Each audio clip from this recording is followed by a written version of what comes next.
dan dokter gigi. Ini dokter gigi ini penting supaya banyak orang jangan tutup mulut. Nah, saya belajar di Kamula karena rencana-rencana pembungkaman sedang berproses. Nah, saudara-saudara sekalian, pertemuan kita ini adalah pertemuan yang harus memberikan manfaat besar untuk negara kesatuan Republik Indonesia ini. Orang bertanya, siapa kami itu? Saya jawab, kami adalah putra putri Indonesia, bangsa satu, bangsa Indonesia. Kami adalah putra putri Indonesia, bertanah air satu, tanah air Indonesia. Kami adalah putra putri Indonesia yang berbangsa satu, bangsa Indonesia. Kami adalah bangsa Indonesia yang dengan ini menyatakan kemerdekaan Indonesia. Jadi artinya kita ini adalah bangsa yang merdeka. Ya, merdeka itu artinya lepas dari penjajahan. Merdeka itulah pembebasan diri dari belenggu-belenggu ketakutan-ketakutan. Bebas dari ancaman-ancaman. Bebas dari stigma-stigma. Bebas dari pendiskreditan dan sebagainya. Itulah makna kemerdekaan. Tapi ada lagi kemerdekaan dari apa? Penjajahan perut. Penjajahan hajat hidup orang banyak. Sekarang saudara-saudara sekalian, kita berkumpul di kami ini, tekadnya adalah agar bangsa ini, agar negara kita ini dikelola, diurus, jangan menyimpang dari apa yang sudah menjadi amanat. Jangan menyimpang dari apa yang sudah disepakati. Kita memiliki kesepakatan membangun bangsa ini. Itu tertuang di dalam pembukaan Undang-Undang Dasar 1945. Merubah, lari, mengingkari, mengkhianati pembukaan Undang-Undang Dasar 1945 berarti itu mengajak pembubaran negara ini. Itu menjadi musuh kami. Jadi kami ingin mengajak, mengembalikan kekeliruan berpikir untuk mengatur negara ini. Karena sudah menyimpang. Ada bahasa dari Profesor Din Samsudin mengibaratkan kita ada di dalam sebuah perahu besar. Lalu ada orang yang ingin membolongi dinding-dinding kapal yang akan membawa kapal itu tenggelam. Dan kita datang untuk mengingatkan itu. Jangan bocorkan, jangan rusak dinding-dinding itu. Karena akan menenggelamkan kita semua. Maka kami mengingatkan kepada siapapun yang mengurus negara ini, jangan berkhianat terhadap pembukaan Undang-Undang Dasar 1945.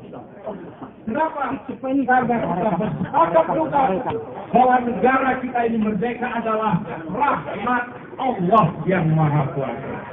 Ini adalah hasil perjuangan panjang, jihad panjang dari para pendahulu-pendahulu kita menghadapi kekuatan-kekuatan penjajah itu.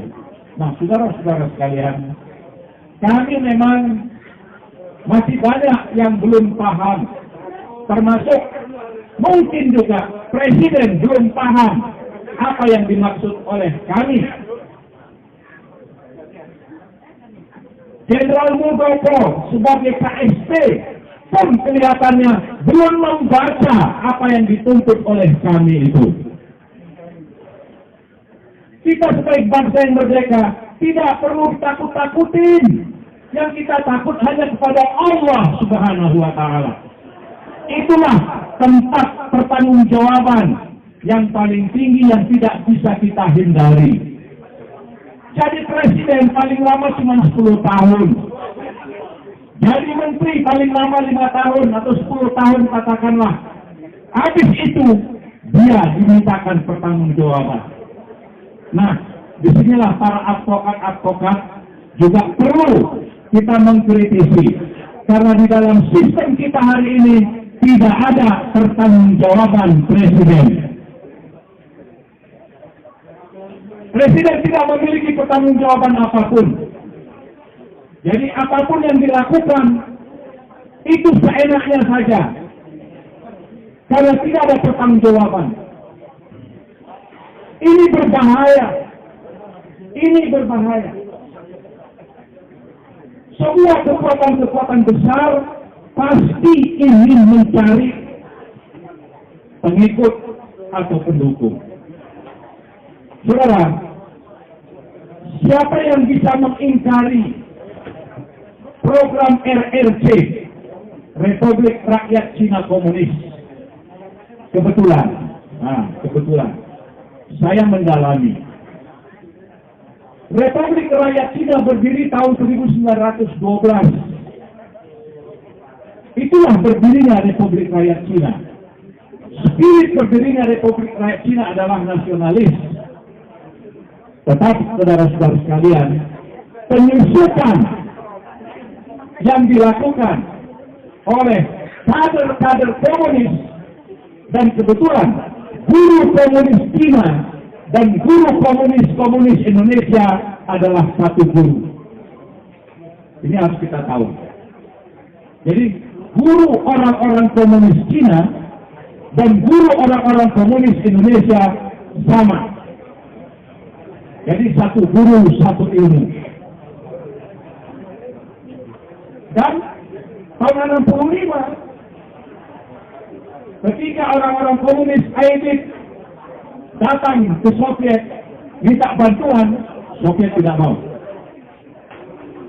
Tapi ketika datang ke RRC, maka komunis Cina memberikan banyak bantuan terhadap komunis-komunis yang ada di Indonesia. Dan aktivis komunis Indonesia masih hidup, ada tinggal di RRC sana sampai sekarang. Jadi kalau ada orang mengatakan ideologi komunis itu mati, itu adalah pembohongan dan kita harus waspada. Ideologi tidak pernah mati. Kapan ada kesempatan, dia akan hidup lagi. Bagi kita, ideologi komunis itu, ya, itu lebih jahat dari iblis. Ya, jadi saya mengatakan komunis itu lebih jahat dari iblis. Kenapa? Iblis saja masih mengakui Tuhan. Iblis itu masih mengakui ada Tuhan. Kalau komunis, dia tidak punya nilai apa-apa. Jadi komunis tidak punya nilai apa-apa. Saya baca Lenin, saya baca Stalin, saya baca Trotsky. Kosong. Yang ada adalah pengkhianatan. Yang ada adalah manipulasi. Yang adalah sembunyi tangan. Semua kegiatan-kegiatan itu hanya membius, memboyongi masyarakat seperti rasa yang disebut dengan semangat untuk satu hati, satu rasa. Sosialis, begitulah yang dikumandangkan. Tapi apa yang terjadi, saudara-saudara sekalian? Ternyata di RRC mereka itu hari ini adalah liberal, di atas liberal secara ekonomi. Tetapi inilah yang akan ditularkan dengan bentuk bantuan-bantuan. Nah, saya minta maaf ini agak sedikit mengambil waktu. Jadi kami datang untuk mengingatkan kelola negara ini sesuai dengan apa yang menjadi amanat undang-undang.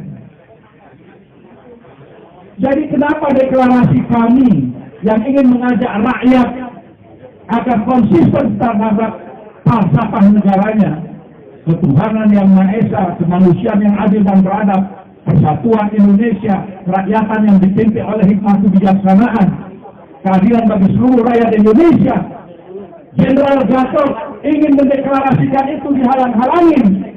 Hanya PKI yang menghalang-halangi untuk hal-hal seperti itu. Jadi kita nggak boleh. Ya. Ini kita ingin bangsa ini kuat, bangsa ini eksis karena kita mulai terpuruk. Coba saudara, mulai tahun ini dan tahun-tahun depan selanjutnya kita harus membayar jumlah hutang 1.000 triliun tiap tahun. Di negara kita ini negara besar-besaran.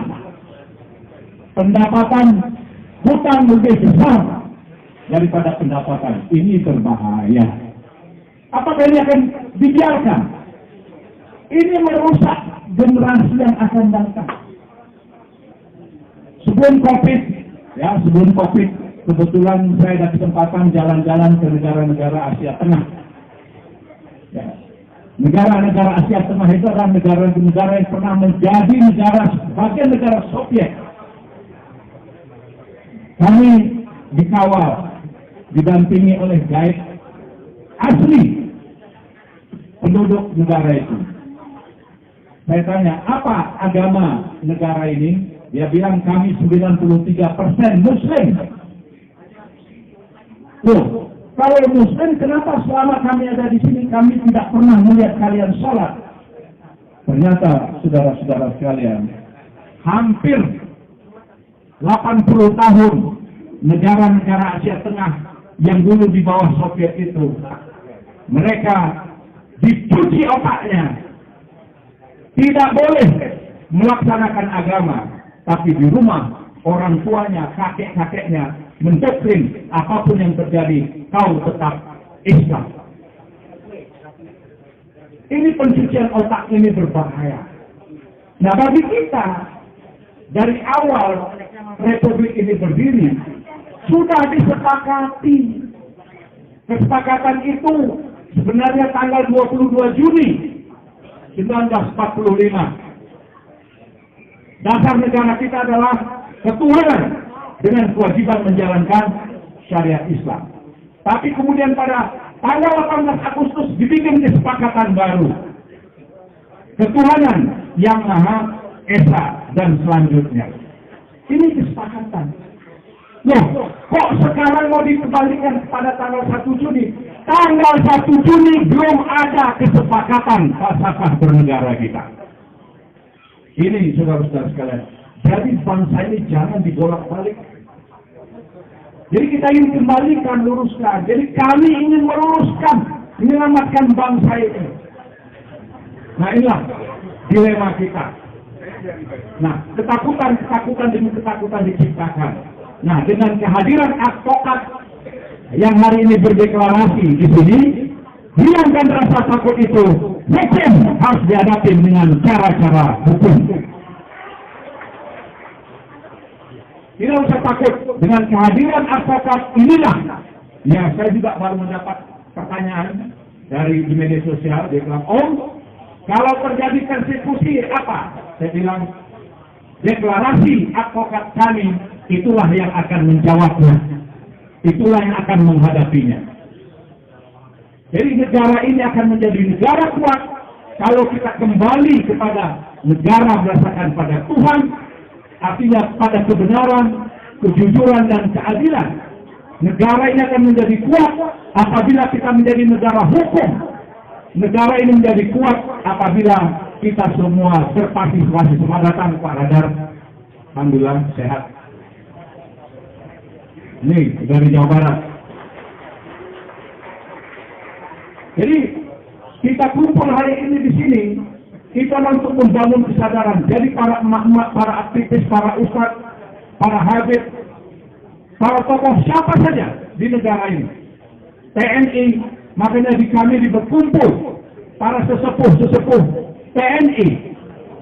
Tidak mungkin para sesepuh TNI itu mau bergabung dengan kami kalau dia tidak melihat arah kami ini adalah dalam rangka untuk mengembalikan perjalanan bangsa kita ini sesuai dengan konstitusi. Jadi kita ini semua bersama-sama. Jadi kami mengajak semua komponen bangsa ini, ayo himpun, konsolidasikan dari semua kalangan. Ada orang yang melakukan tandingan, kita yakinkan mereka. Kenapa kalian tidak setuju? Bukankah kami ingin menyelamatkan kalian juga?